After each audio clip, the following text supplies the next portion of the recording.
Hi, I'm Brendan. I am the writer guy. And this is Dave. He's the video guy. Yep.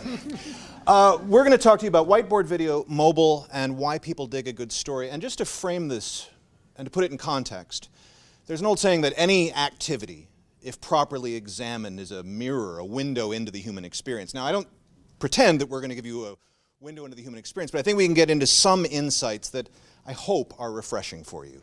So let's start with what you already know, which is that you need to know your audience. Because if you don't know who you're talking to, well, we all know how that ends. What we'd like to posit to you is a little bit further that you need to know how your market is experiencing media. And it's changing. There's a historical context here because early film, for example, they would literally set up a tripod, right, and film a stage play because that's what they knew. That was the context they had. And it took a while for the tropes and the techniques that we understand as filmic to evolve. Then we get to TV. What did they do? They reproduced film. They would do these big, broad, wide shots, those really early black and white westerns. They didn't understand that TV was a different expression, a different format. Then we get to desktop video. What did early desktop video do? It reproduced TV. And again, it took a little bit of a Kickstarter time before the new tropes, the new realities evolved. And what we're talking about today is mobile video. How's that different? And I think a key thing to understand here is the different viewer experience. And a key moment for me in sort of my education as a media producer came at 3 o'clock in the morning at an editing suite not far from here downtown, working on an hour-long documentary program for the Discovery Channel. And it was 3 in the morning, and I was working with a producer who had come in from LA, and I was getting really frustrated with him because he kept telling me that I wasn't resetting the characters and the stakes in the show enough. He said, we have to reintroduce this character. We have to reintroduce their stakes. What are they trying to achieve? What are their obstacles? What are the stakes if they achieve them or if they fail? And frustrated late at night, I turned to him and I said, can't we give the audience a little bit more credit? Can't we give them some credit that they can follow a narrative thread for 10 minutes? Everyone who watches television is not dumb. And he took a deep breath, and he was a much more older and experienced guy than me. And he said, you're right, you do need to show the audience respect, but you have it wrong about what to respect.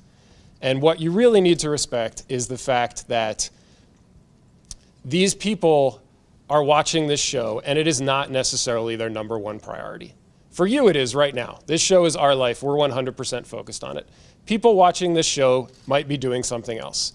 They might be playing with their kids. They might be having a side conversation with their spouse. They might be eating dinner. And every time they put their head down to cut their steak or get a bite of applesauce or whatever it is, and they look away from the TV screen for 10 seconds, when they look back up, they can't be lost with what's going on. And they need to be able to re-engage in the story within 15 to 20 seconds, or they will flip the channel and we will lose them. And that lesson is very important in respecting the experience of your audience, not just knowing who they are. And it's exponentially more important with mobile. Because the beautiful thing about mobile is everybody has a screen on them almost all the time. So you have this unlimited access to people, which is fantastic. The problem is you have absolutely zero control over the context and the experience of how they're viewing your video content. And you need to account for that when you create the content. So there are some new things to consider in how you create content. New cinematography. Lawrence of Arabia does not look good on a mobile device.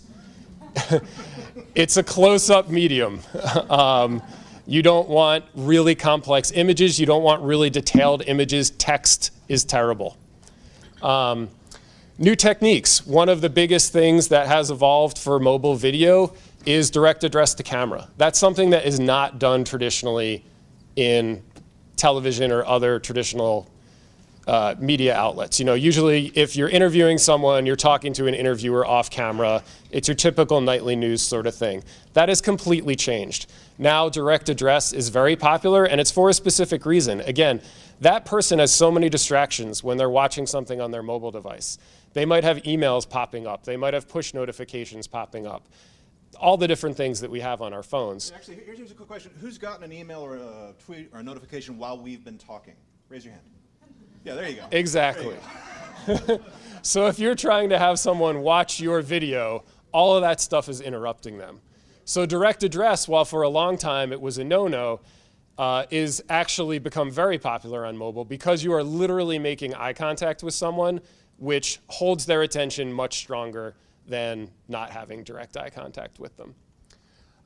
Another thing is the primacy of the genuine, and that is that along the same lines of the direct address, online video and especially mobile video has really been shaped by user-generated content. And user-generated content has an authenticity to it. If you want to review a product, the most popular things that are online are consumer user-generated reviews of those products. They're not put out by the brand, they're not put out by a magazine. People want to know what real people like them think of it. And there is a trust there that is really, really difficult to replicate. And that sort of pervades everything with mobile video. Obviously, you have an explosion of platforms you can watch on any device in the world. So it's out there, that's the great thing. The ability to control the context is the difficult thing. Radically reduced cost of entry. There is definitely still a time and a place for a big budget video production. There's still a time and a place for a TV spot that costs in the hundreds of thousands of dollars. But for mobile video, you don't necessarily have to do that anymore, and it's not just to save money on your budget. It might not be the most effective way to convey your message. And again, that all relates back to this authenticity of the user-generated experience. And that sometimes something that looks really slick and really professional, people read as a commercial and they tune it out in this world of watching mobile videos.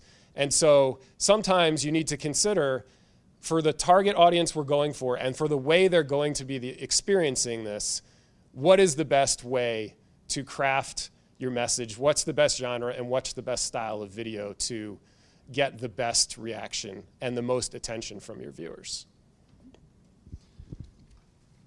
And this leads to the primacy of video in messaging, which is not news, I think, to anyone in this room. Recent Axon research showed that, with one of their studies, that 7 in 10 people view brands in a more positive light after watching an interesting video about them. Now, of course, this leaves open the question of what qualifies as interesting, but we'll talk about that. Cisco, just talking about volume, by 2017, video will account for 69% of all consumer internet traffic. So, as we all know, it's big, it's getting bigger, it's not going away. Let's get to the actual case study at this point. We were approached by a new division, newish division within Discover. And Discover, as I'm sure you all know, very highly respected, very well known, very trusted credit card company. They have this newish division alternately called Discover Financial Services and Discover Bank. And they want to get the idea out that they are a full-service banking institution and get this word out to the world.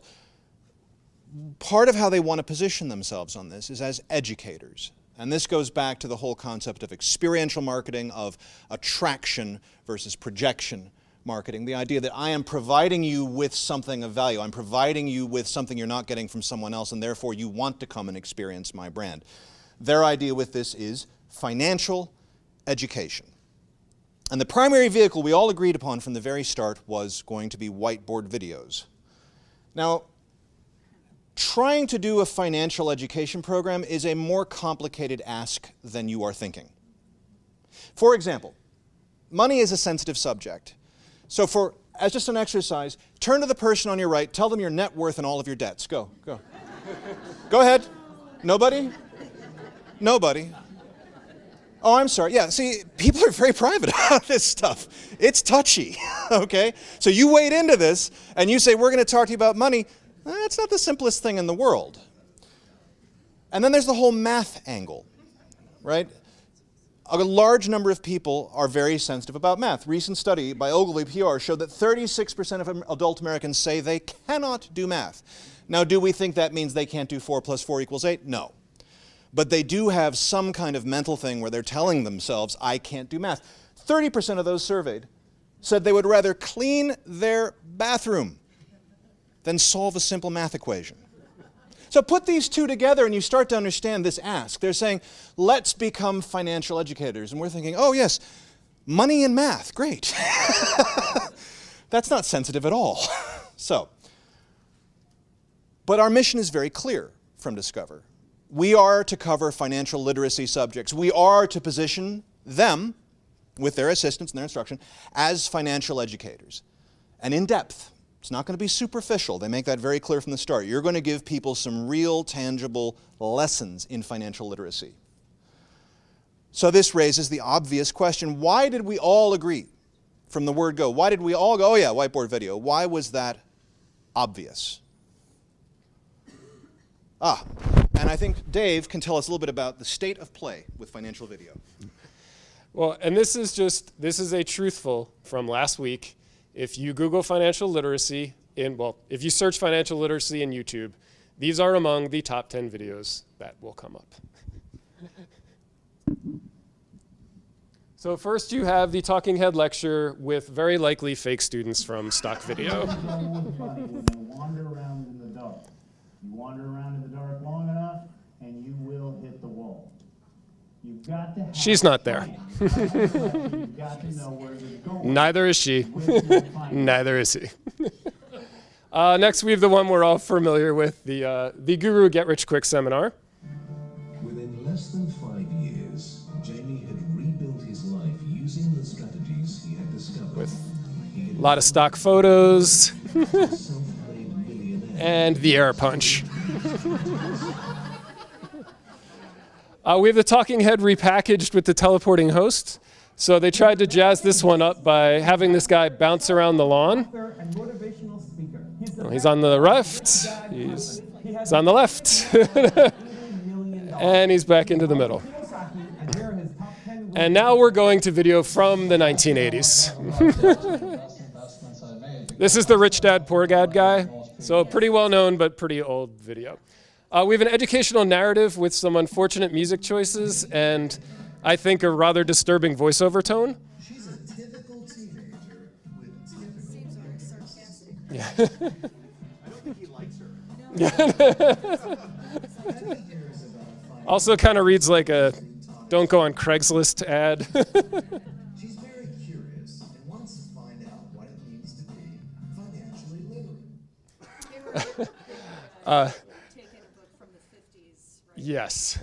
And then you have a little bit more modern one, but 2D clip art. But this basically devolves into PowerPoint, which again, on mobile video, a lot of text, really doesn't work very well. So those are just some examples of things that are still out there today that we didn't think were particularly successful. Yeah, fair enough. Yeah, and in that last one you saw, there was a lot of text on the screen all at once, which is bad enough in a PowerPoint and is exponentially worse on a phone. So the whiteboard question, how many of you have heard of Richard Wiseman, the psychologist? No? He's a professor of psychology at the University of Hertfordshire, UK. He's been declared by Scientific American to be the most interesting man working in psychology right now. So he's a contemporary of ours. He did an experiment in 2012 that was fascinating. He recorded the same lecture twice. He did one as a direct address, a talking head on a camera. And in the second one, he did a dirt simple, no budget, whiteboard video. And he would show them to test audiences and then quiz them, test them, their comprehension, their retention. And there was a stark difference in the results. Now, you're probably guessing already because of the whole topic that whiteboard video did better. I don't have to tell you that. Do you want to take a stab at how much better? Like we all, if you've had any involvement in education media at all, you know that to get a 5%, a 6% bump is brutal in results.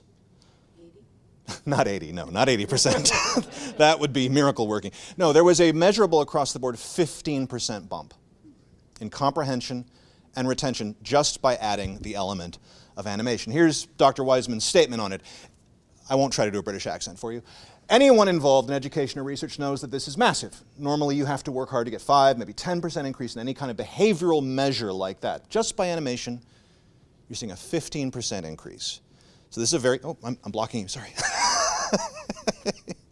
Just by adding animation, you're getting a really big measurable bump in comprehension. So again, complicated topic, difficult topic, natural choice. Now we're going to back up and walk you through the actual production process, which you may be familiar with or not. We begin everything, a project like this, any project, with a creative brief, which, as you all know, is the research, the competitive research, the mission research, statements you've got from the client, putting it all together so that you know what you're doing. And then we have a sort of words and images track and a production track. And for the words and images track, we start with a treatment, general description of the video, description of the project, given to the client so we can all go, this is what we're talking about, this is what we're talking about. This is how we want to do it, this is how we want to do it. We go to a mood board, where we start showing them the kinds of images and the kind of mood we're going to try to depict with a video. We move on to a script, where we're actually trying to nail down the verbiage, nail down the verbal part of the messaging. And then we move on to a storyboard. And we're really trying to lock things down at this point, because changes, developments, things done in this stage, it can be very flexible, you know. And we don't want to be making big changes when we get to production. Yes, and again, obviously, once you go into production, things start to cost a lot more money. So you definitely want to make sure you have things worked out before then. I'll just move very quickly through this. The point I want to make here, especially for whiteboard video, is about voiceover, and specifically about voiceover casting. Everyone gets very focused on the visuals and the artwork and all of that. The voice of your video is incredibly important. And it really is the voice of your brand.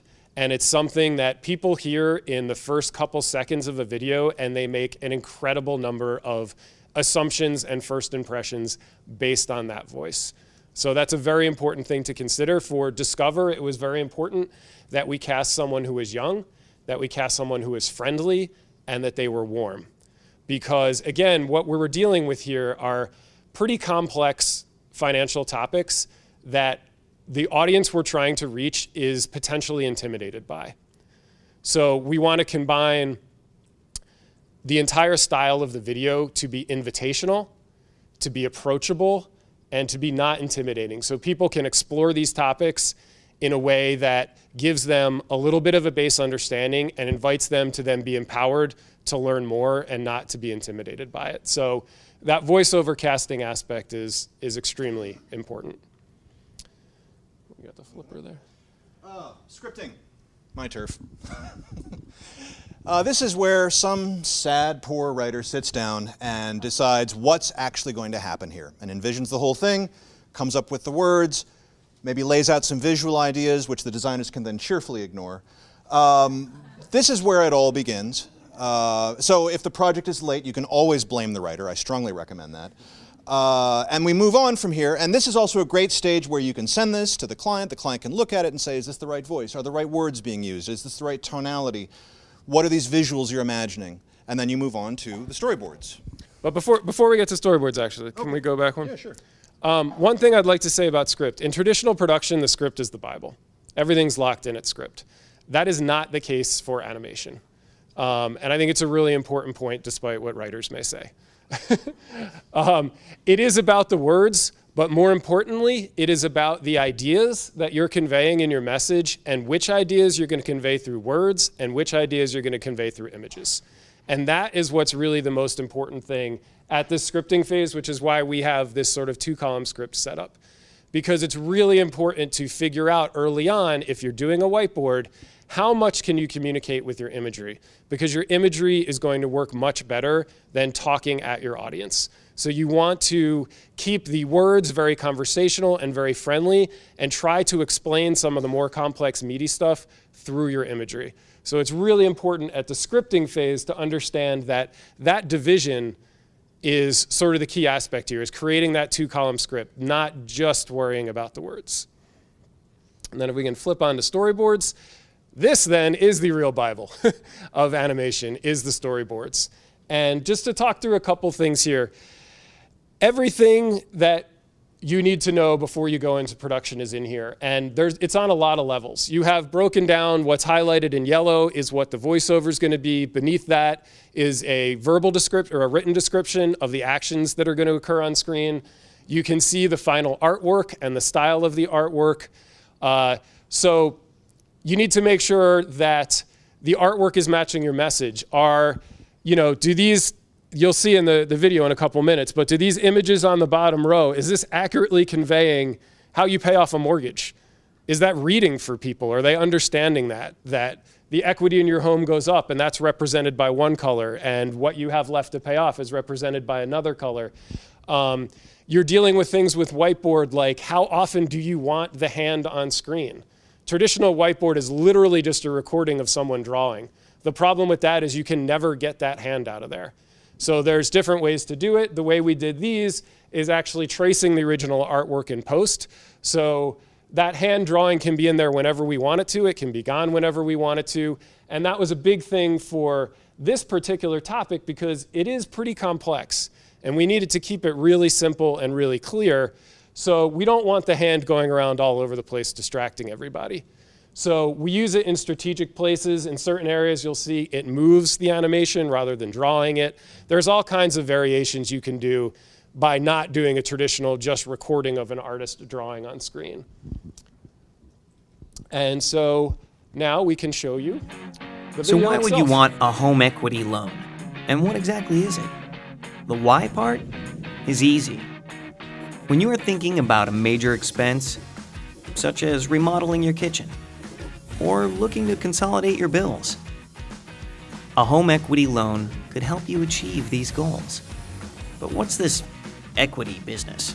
What's that about? Let's say you bought your home for $250,000, taking out a $200,000 mortgage, and you've made your payments and knocked that debt down by half. Your home may have also changed in value. So take the current value of your home, subtract the money you still owe on the mortgage, and you get your home equity. A home equity loan enables you to borrow against that value. Because the loan is linked to your house, also called secured, it is safer for banks and they offer lower interest rates and higher borrowing amounts than unsecured loans. And the interest you pay may be tax deductible. There are two types of home equity products. The first type is a home equity line of credit, which functions more like a credit card, with an approved borrowing limit, which you can access as you need over time, and a variable interest rate, which can move up and down. Since your monthly payment is determined by how much you've borrowed and your current interest rate, your payments will vary as you change the amount you borrow, or as interest rates change. The second type is a home equity loan. This usually offers a fixed amount for a fixed time with a fixed rate of interest and predictable regular monthly payments. Now that you know how a home equity loan works, you can start planning that kitchen renovation you've been thinking about. Learn more at Discover Home Equity Loans. So, that was the final result. Two things to note about that particular project is that one of the things we were told by the stakeholders within Discover was that a key deliverable for them was getting consumers to a place where they would know the difference between a home equity line of credit and a home equity loan. So that was not optional. You know, in the urge to simplify, we asked, can we take that out? They're like, no. So the other thing. It also had to make it through legal. Oh, legal, I'm sure some of you yeah. can relate to. Yeah. That was a process. We work with a fair number of regulated industries, and we're used to it, but it always hurts going through legal. So let's, with that out of the way, and also that video, you're some of the very first people outside of Brella and Discover who've seen it. This campaign does not launch until November and December. It's going to have a heavy social presence. I think it's going to be almost entirely driven by social. So you're the first. Cheers. But you saw how, despite the complexity of the topic, I mean, we tried to keep it visually simple. We're anticipating people on little 4-inch iPhones looking at this. So we're trying, man. We're trying. Let's back up and look at what we know about video and how it applies here. 4 complex ideas. Both from Weissman's work and from our own experience, we can say animation is a really, really powerful tool if you're going to go with and try to get across a complex or difficult idea. Simplicity and execution is absolutely important for executing on mobile. And as Orbit's just reminded us, simple sounds easy, and it isn't. Simple is hard. If you want to go longer than what that was about a minute 30 explainer video. If you want to go longer than that, you do have to think about narrative. You do have to think about story.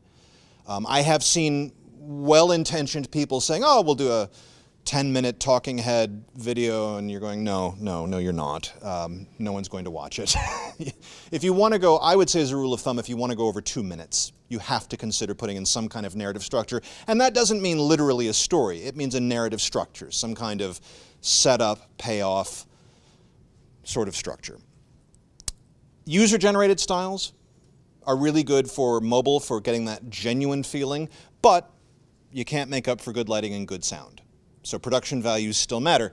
You can mix that up. We're doing this with another client right now. We're doing a user-generated style of series of videos, but we're doing it in a user-generated style with really good production values, with really good lighting, really good sound. So you can mix that up and kind of try to get that authenticity with a high production value. And you can combine these elements to mix up and to increase your impact and your messaging. It's so dependent on what the client's or what your ask is, what you're trying to accomplish with the video. The function will dictate the form, but this is a little bit of a discussion about the form. And this room doesn't need to hear it, but it bears saying, repurposing content is everything. Just because you have a video doesn't mean you're doing anything with it. So feeding it into your social structure, feeding it into your social marketing, feeding it across multiple platforms. And one thing that I'm not seeing a lot of, but I think is really a wise idea, is breaking videos up into smaller chunks. And again, we're doing this right now with this other client. They asked us for a 5-minute video, and we came back at them and said, well, how about 5 1-minute videos that all kind of connect to each other? That might be more effective. So now, when we're done with this other one, our client's going to have 5 beautiful little 1-minute videos that they can sprinkle all throughout their social presence. And then you might even want to break it up further. Maybe there's a clip, maybe there's a bit from inside one of these videos that people are really responding to. Pull it out, clip it out, repurpose that out onto social, even boil it down to a GIF if necessary. I know people, millennials particularly, who have told me literally, I won't click on a video. No one's got time for that. Most I'll click on is a GIF. So, okay, make a little GIF out of it.